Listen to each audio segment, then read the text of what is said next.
Welcome into the Inside Scoop. We are live from Nashville, Tennessee. Today is Sunday, October 12th, and I'm your host, Josh Newberg.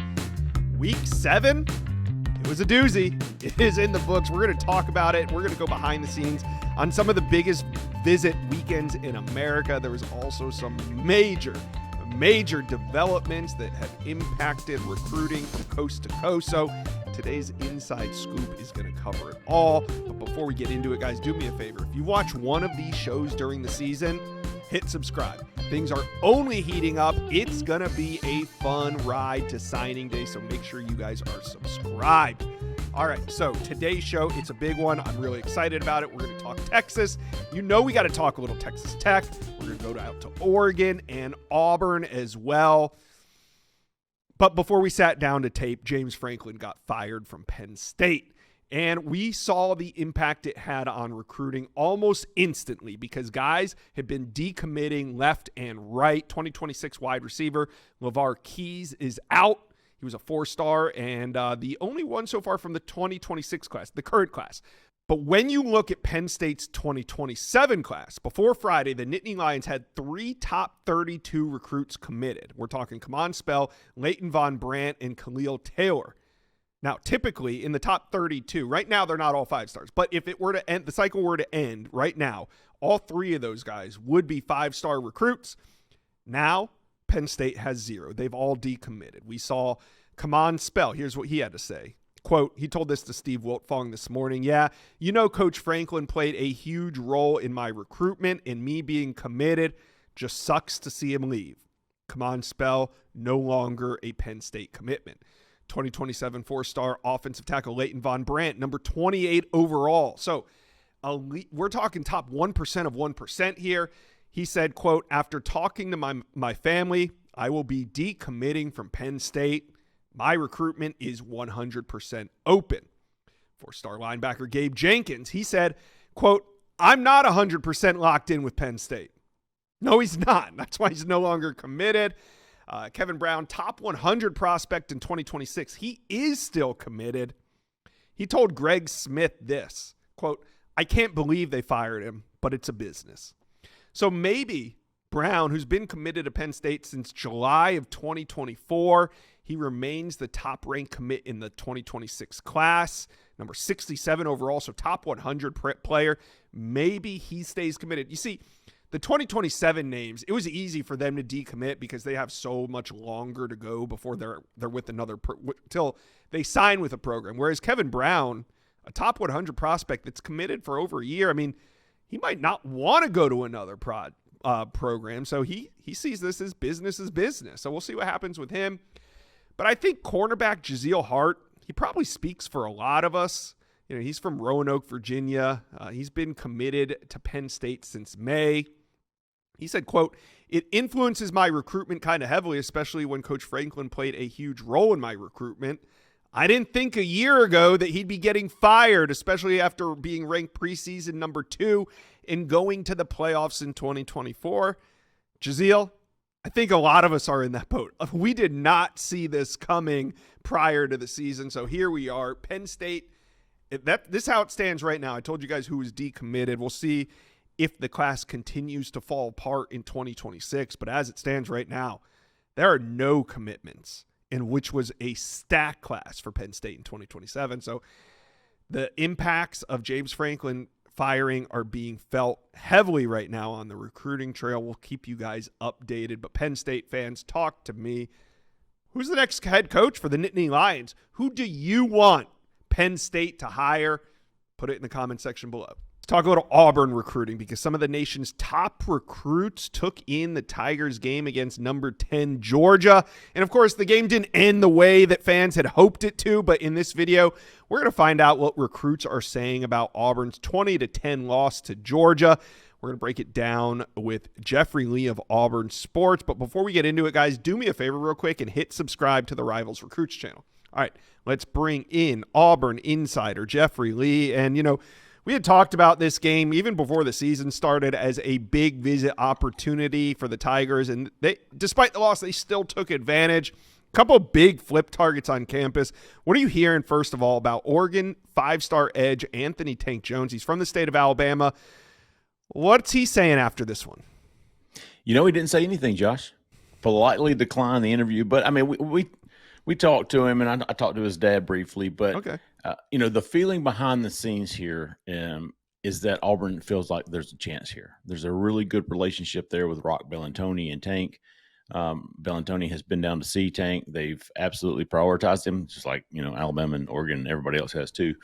But they think, getting him on campus was a big deal. Being able to see that environment was a big deal. Mm-hmm. Being able to see Auburn continue to play with these top 5 teams, top 10 teams is a big deal. Yep. And, Hugh Freeze said last week, we want these guys now to see that we're just a couple, we're not a half a roster away from competing. We're a couple of guys away. And that's kind of what he wanted those guys to see Saturday night. And, they did. They certainly did. All right. So we also had Shadarius Tootle back on campus. This was like his second or third visit this fall. He decommitted and flipped to Georgia from Auburn over the summer. So Shadarius Tootle back out on the Plains. Is there a shot? Is there a chance here that Tootle could flip back to Auburn? Yeah, absolutely. I think, of course. Well, you said he hasn't missed an Auburn home game. He's been to the Ball State game. He came up for the South Alabama game, which was like an 11 a.m. kickoff. Yeah. He was there and then he's back for the Georgia game. There's mutual interest, obviously. He says all the right things. If you're a Georgia fan, I'm still locked in with Georgia, and Auburn's just really pushing hard for me. But I do think Auburn has a chance there. I'm not overly confident Auburn can get that flip. I mean, it's tough for Auburn to flip anybody from Georgia or Alabama or anybody like that right now. But certainly possible. All right. One more name on campus I want to talk about. Well, a couple more, but let's start with Messiah Jackson. I saw you spoke with him up on Auburn Sports right now. You guys can go read that. What was his reaction to the visit? These kids are, unique individuals.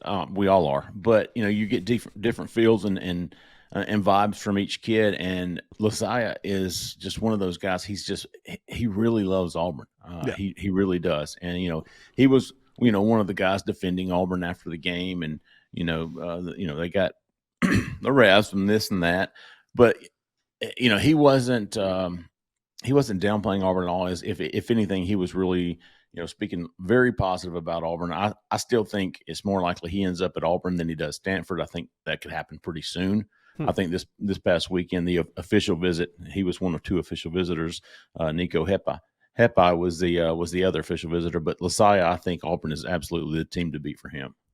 All right. One more flip target I want to talk about was Corey Wells, defensive lineman committed to Texas. We thought 3 weeks ago he was maybe going to flip. He was on the verge of flipping. It seemed like he was going to flip. Him and his brother Chris Wells both going out to Auburn to team up. But then it kind of went silent, and he ended up showing back up on the Plains this weekend. So what's the latest on Corey Wells and his brother Chris Wells? Inside Scoop listeners, let's talk game time because the MLB playoffs are here. And who doesn't love a little good playoff baseball, especially when you can go with a bunch of your buddies? But guess what? Tickets are never easy to find, and getting deals on last-minute tickets can be frustrating when all you want is to be there for the moment your team runs out on the diamond. Well, thankfully, the Game Time app gives the advantage back to the fans. It's the hack for unlocking amazing ticket experience, and it only takes a few simple clicks. The app is easy to use, and the Game Time guarantee means you can trust that you'll get 100% authentic tickets on time and at the best price. Plus, fees are always included, so what you see is what you pay. That's why I use the Game Time app. It's super simple, and it makes the experience of buying great seats a breeze. Also, one of the coolest features I've seen is the Game Time lowest price guarantee. It's where Game Time will credit you 100% of the difference to guarantee you are getting the lowest price if you can find cheaper tickets elsewhere. All right, here's what we're going to do. Download the Game Time app, create an account, use promo code INSIDESCOOP. That's promo code INSIDESCOOP, and it gets you $20 off your first purchase. It's INSIDESCOOP. Terms apply. For $20 off Game Time, last-minute tickets, lowest prices guaranteed. Yeah, talked to Corey after the game, and he was another one of those positive guys, man. He was really impressed with the atmosphere, and regardless of what happened between the lines, the atmosphere inside that stadium was fantastic. They Yeah. were retiring Cam Yeah. Newton's jersey. He was running around with a megaphone. Charles Barkley was there. Frank Thomas was there. A lot of big names, a lot of big faces, A lot of legends, fun. Hall of Famers. Corey was really, he described it insane. He was very impressed. The only game he had been to was the Ball State game, which, was the season opener, and it was at night, but, it was a different level of atmosphere there Saturday night with Georgia in town. I think it went a long way with Auburn's efforts in trying to flip him finally. And Ole Miss, we had heard a little bit about the past couple of weeks, like, hey, maybe Ole Miss might be Auburn's biggest contender. But, going into the weekend, I heard that was no longer the case, that it was going to be Texas, or he was going to flip to Auburn. And I got the feeling, and I always have, that these two guys, Corey and Chris is the edge who's committed to South Alabama, they're going to play at college together. They really want to. Their mama wants them to. And right now, the reason I give Auburn the edge is Texas isn't offering those guys that opportunity. So Auburn is. And so I think that's where my giving Auburn an advantage comes from. Okay. Still. Coaches are getting fired. It's no secret. James Franklin got let go from Penn State just a couple moments ago. How are things going, just generally speaking, with Auburn's top commits? Guys like Braylon Womack, Jace Matthews. The season it's not great at Auburn. We're not to the point of a head coaching change or anything, but what's the tone from top guys like that? I talked to Braylon Womack after the game Saturday night, and I loved what he said. He's the kind of guy, the mentality you want on this team. He's the guy, he's the character fit, the culture fit. And he was like, look, man, you can't use the referees for an excuse. You've got to overcome that. And in the second half, we didn't do that. And that was basically what he said. Offense didn't step up. Defense didn't get off the field. You can complain all you want to about the rest, but it's not going to matter at the end of the day. He said he's still locked in with Auburn. Nothing has changed. LSU, A&M, Florida still coming after him, but he feels good about Auburn, feels good about the future of the program, but absolutely wants to see something turn around there, especially on the offensive side of the ball. Yeah. All right, Auburn fans, there you have it. That's what's going on in recruiting. Talk to Jeff and I. How you guys feeling after the Georgia game? Do you think that Auburn was robbed? Let us know. Comment section below. Let's talk some Ducks recruiting. Last night, Oregon versus Indiana. It was a 30-20 stunner in Autzen Stadium. Number 3 versus number 7. Some flip targets on campus. We're going to break down what all this means for recruiting despite the Oregon loss on Saturday night. But before we get going, Duck fans, do me a favor. Hit subscribe to the Rivals Recruits channel. All right, let's bring in Max Torres, recruiting insider from ScoopDuck.com. And there's 2 official visitors on campus, Braylon Hodge and Milan Paris. Both of them, actually, are freshly decommitted from different programs. Braylon Hodge announced his decommitment. I thought this was interesting. On Friday, before he left to head out to Eugene, he was committed to Michigan State. Do you think, because he's taken some other visits, but he hasn't decommitted, do you think his decommitment had anything to do with Oregon? It's hard to say that it didn't have anything to do with Oregon. I mean, the timing was certainly really interesting there, Josh, and we all know how important timing is when it comes to recruiting, particularly now for these 2026 guys, with so many of them already committed to other schools. So I haven't heard that Oregon, played a role in the timing of that one, but on the surface, it would certainly suggest that Oregon's in a good spot there as they battle Texas and Michigan here in what looks like a pseudo top 3 here for Hodge, fresh off of his decommitment from the Spartans. I think that this is definitely a huge priority for Oregon. They've been going for a second linebacker in this 2026 class for a very long time, and things look like they're heating up very quickly here with Hodge now that he's taken his official visit. He'll take his last official visit, I should say, to Texas before making his final commitment, it seems. But I liked Oregon's chances here. They definitely knew they had to make a huge impression on him this weekend. Yeah, they'd like to add another linebacker. Hodge is now available. They'd also like to add another wide receiver in Milan Paris. He decommitted from Iowa State about 8 days ago now, maybe 10 days ago now. So how big of a priority is Oregon making Paris? I'd say they're making him a fairly big priority here. I mean, their 2026 class isn't that big, Josh. 17 verbal commitments.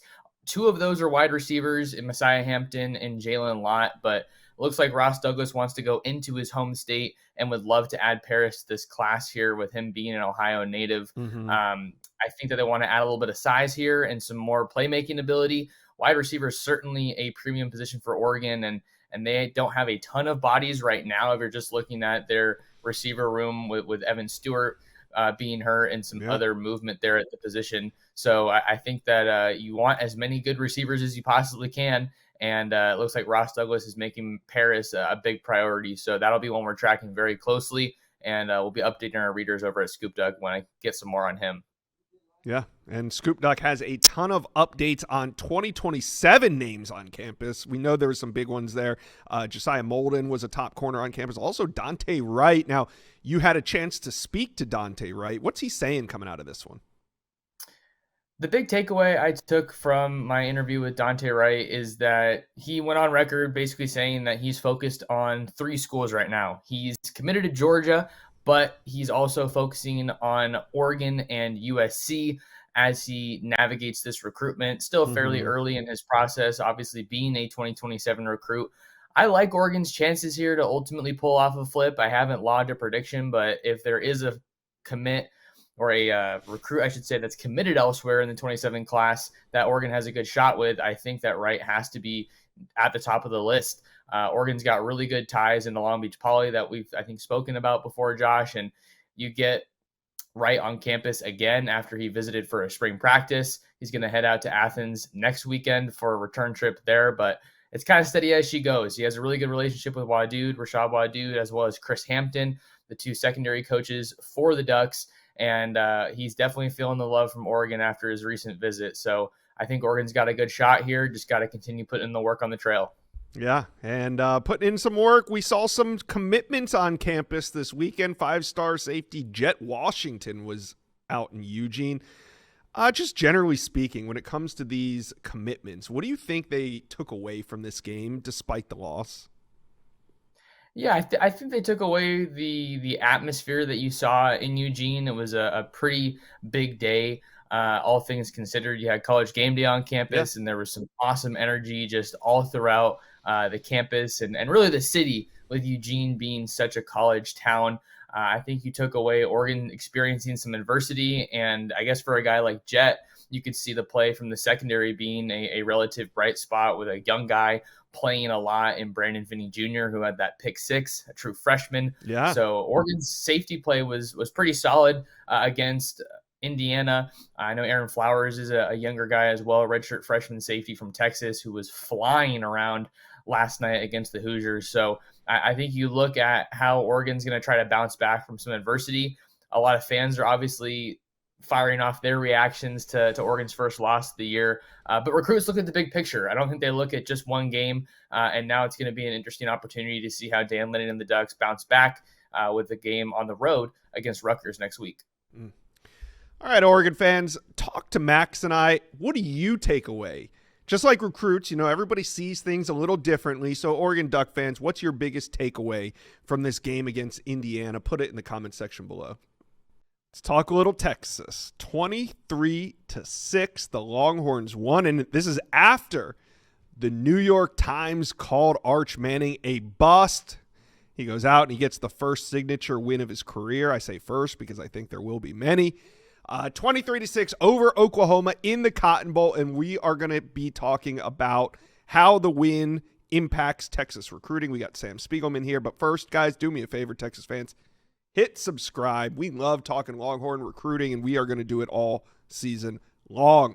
All right, let's bring in national analyst Sam Spiegelman. And, the Cotton Bowl, even though it's a neutral site, guys can still get tickets, and there's a couple key names in there that I want to talk about. Number 3 ranked offensive lineman, Ishmael Kamara. Some of these battles are between Oklahoma and Texas, and this is one of them.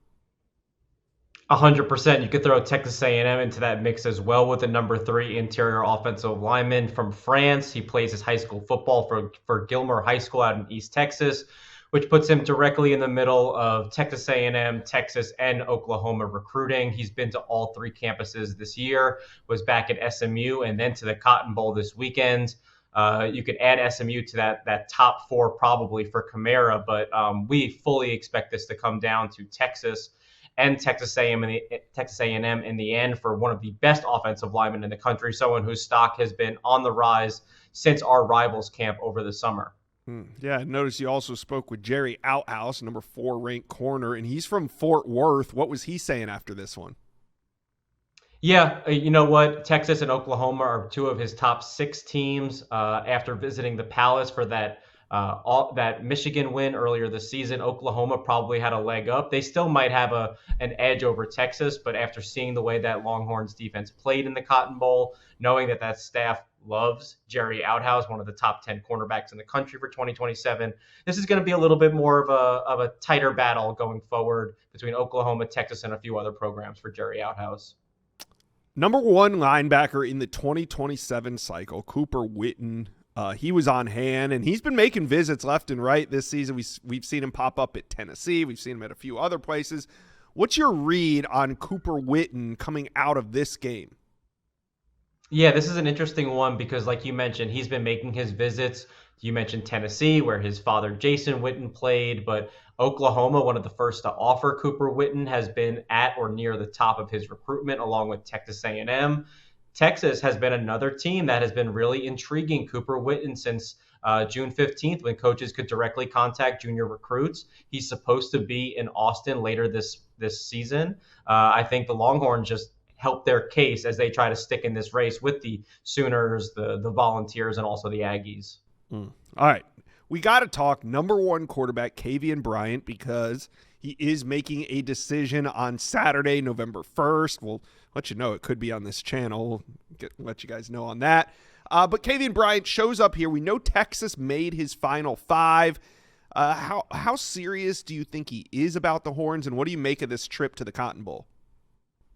Yeah, I think he's always been serious about Texas. When you look at what Steve Sarkisian and AJ Milwee have been able to accomplish from the quarterback position in particular, how could you not be intrigued when you're a elite 2027 quarterback like Kavian Bryant with that skill set? When he worked out for Steve Sarkisian and AJ Milwee this summer, they turned up the heat on one of the state's best, one of the top quarterbacks in the country, and they have not offered another quarterback since Pop Houston or Kavian Bryant, and they won't until Kavian makes his decision. So they're going to be zeroing in over the next couple of days. We, of course, know that they have their work cut out, as Texas Tech has cut a sizable lead with the number 1 quarterback in the country, but we fully expect him to stay inside the state of Texas. This could be a little bit more interesting now that he's seen a great game from Arch Manning. I know. Speaking of Arch, 21-27, 166 yards, 1 touchdown. You know, not huge numbers statistically, but he did what he needed to do. He was a leader of that offense. And you've got to watch Arch quite a bit coming up in high school. You know, you were down there behind the scenes of all this. So when you saw the New York Times headline that he's a bust after, 4 or 5 games, I mean, you got to see him in high school, and it's starting to show on the field now. But, Sam, this was kind of always the plan for the Mannings, right? Yeah, nobody in that family that trains with Arch, that coaches with Arch, that played alongside Arch, went in with the expectation that Arch Manning was going to go to Texas and start playing quarterback for them immediately. He always knew he was going to sit behind Quinn Ewers, and he always knew he was going to compete for the starting job at a certain point in his tenure there.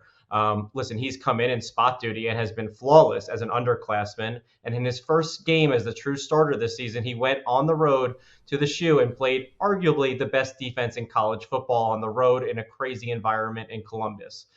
He's shown signs against lesser opponents, and we saw with a week of game planning and preparation that this quarterback with all of the skill in the world, with an incredible, background, family, the first family of SEC football as his pedigree, that he's starting to figure it out. He was absolutely incredible throughout his time at Newman. This is a young kid who won the starting job over a senior. when he was playing in high school as a freshman. And then by the time he graduated, had all the records that his uncles Eli and Peyton had, and including his dad Cooper, at Isidore Newman. We knew it was a massive transition going from 2A football in the state of Louisiana to the SEC and playing Ohio State and now Oklahoma against two of the best coordinators in all of college football. And what we saw this week was just a little bit of a reminder that quarterback is a really difficult position. That's why they make a lot of money, and that's why they come off the board first in the draft each year. Yeah. Arch is catching up to speed. He's got great coaches. He's got incredible skill set. And I think we saw against this incredible Oklahoma defense, Arch is on his way to being exactly who we thought he was. And his timeline, that'll come only with time. Yeah. All right, Texas fans, talk to Sam and I. How are you guys feeling about Arch Manning coming out of this Cotton Bowl game? How are you feeling about Texas in general at this point in the season? It's been a bumpy ride, but hey, we've seen some bumpy rides for some unexpected programs. I mean, James Franklin got fired today. So Texas fans, talk to us. How are you guys feeling about this season? We're talking LSU recruiting. Brian Kelly and the Tigers get another big SEC win. This time they drop South Carolina at home at night, 20-10. And there were some recruits on campus. Of course, Tigers have a top 10 class in 2026, and they're off to a great start in 2027. We are going to break it all down. We got Sam Spiegelman here. But first, LSU fans, do me a favor. Hit subscribe. We love talking LSU recruiting. All right. Let's bring in the great Sam Spiegelman. Now, over the weekend, who did LSU make a big impression with? Yeah, I think it starts with Rivals 300 wide receiver Braylon Kalai. He's an in-state target for LSU. He's been on campus. This is his second time in as many months, and LSU is up there with Ohio State probably over the summer after both teams offered. I think it's safe to say that LSU has put itself in the lead after Kalai returned to campus this weekend. All right. So we saw a bunch of names on the sideline. You guys can go to the Bengal Tiger for more. But who do you see as somebody or some people, some recruits that LSU is in good shape for heading out of this one? Yeah, I already have a prediction log for Rivals 300 athlete Javon Vital to land with the Tigers. This has been something that's been brewing for the last couple of weeks, and I'm told he had another terrific weekend in Baton Rouge. You can say the same thing for top 100 wide receiver Miguel Whitley out of New Orleans, top 300 running back Jaden Miles, their top running back target from right there in Baton Rouge, and of course, number one cornerback in 2027, Joshua Dobson, who is back on campus for this win against South Carolina, one of the other top teams battling for his recruitment right now. We said that LSU has a top 10 class in 2026. They'll most likely be battling for a top 10 class in 2027. And I say that because they've already locked down the foundation of that class. We're talking quarterback Peyton Houston. They landed him about 6-8 weeks ago. And how important is it to have a top quarterback like that committed this early for LSU? Well, first off, Peyton Houston, we all know him as LSU's most recent quarterback commit, but we also know him as the national record holder for yards in a game. And this is someone who, since he was an underclassman throughout the state of Louisiana, across the Mid-South region that I cover for Rivals, this has been a prospect that's been buzzing and like top quarterbacks, top receivers and top running backs and top offensive linemen want to play with someone like Peyton Houston. You can't ignore the timing of his commitment to the Tigers. He did this at the top of his junior season with the hopes over the next, year and change that he can build an all-star recruiting class around him going to Baton Rouge. And I think because Peyton is leading the charge and is playing so well right now to open his junior season, I think LSU is in a great spot to follow that up. Yeah. And, we'll see what happens the rest of the way with LSU, but they got Vanderbilt next week, and then they host Texas A&M at home. So we should have another big visit weekend here in Baton Rouge in just about 2 weeks. It'll be fun. LSU fans, talk to Sam and I. How you guys feeling coming off this South Carolina win? And what do you think of Peyton Houston in this 2027 class? Let me know. Comment section below. It was homecoming on Saturday night for Texas Tech, and boy, did they put on a show. 42-17. Red Raiders beat Utah to remain undefeated. But what does it mean for recruiting? That is what we're going to break down in this video. But first, Texas Tech fans, these are exciting times. Hit subscribe to the Rivals Recruits channel. We love talking Texas Tech. And if you guys want us to, we'll keep talking about them more. Just hit subscribe. All right, let's bring in national analyst Sam Spiegelman. And I want to talk about an important visitor on campus. He's out of Norman, Oklahoma. Daniel McMorris, offensive tackle. Texas Tech brought him in on an official visit this weekend, the only official visitor of the weekend. So what are you hearing on McMorris's recruitment? Yeah, this recruitment is winding down, and Daniel McMorris expects to have his decision made as early as Halloween, maybe November 1st, but he's leaning Halloween at this point. He took an OV to Cal last weekend, which in a lot of ways shook up his recruitment. We're hearing it's a little bit more fluid than originally thought. I have a Rivals prediction pick for the Sooners to keep Daniel McMorris in the state. However, if there's a team that's able to knock that pledge away, I'm leaning on Texas Tech. They have been bolding up on the offensive line throughout this 2026 and 2027 class. They have taken a very strong liking to Daniel McMorris, and since he decommitted from Minnesota at the top of August, no team has been recruiting him harder, with the exception of potentially the Sooners, who have definitely dialed up the efforts in the last couple of weeks since offering. Yeah. All right. Now, a bunch of their commits were on campus. Felix Ojo, great to see him there. 5-star Jalen Brewster, who they landed about 2 weeks ago. Adrian Redmond was also in town. What's just the general reaction to Texas Tech's undefeated start?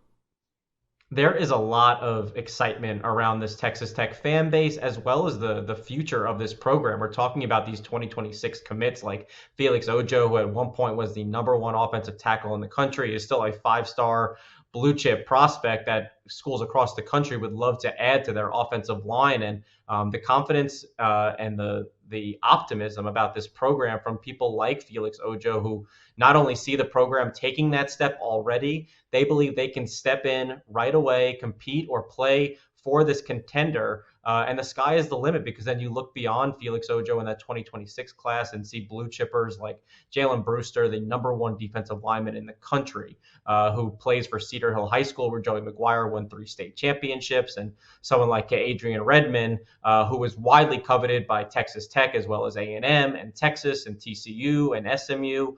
Being a part of this future, the optimism is so bright right now. They're winning games, and they think with more talent coming, they're going to win a lot more than just games. They're going to go after conference championships, playoff spots, and potentially a national championship. Yeah. All right. So what other intel do you have coming out of this weekend for Texas Tech fans?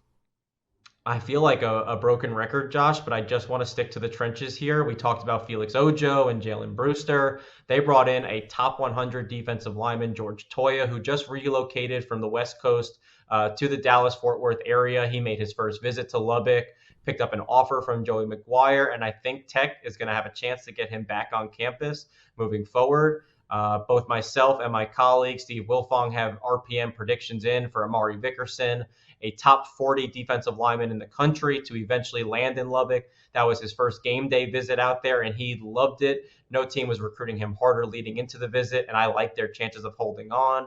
And a third one for the road, Trey Fitzgerald out of Red Oak, also from the DFW area, was on campus. You talked about this beatdown of Kansas. Well, the fan base was electric. The tortillas were out.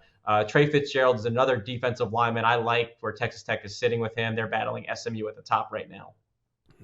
Exciting times. And obviously Texas Tech also trending. He wasn't there, but also trending for #1 quarterback Kavian Bryant in that 2027 class as well. So Texas Tech fans, this is it. Feeling good, 5-0. Talk to Sam and I. What do you think about recruiting, and who is your top target on the board right now? Let us know. Comment section below.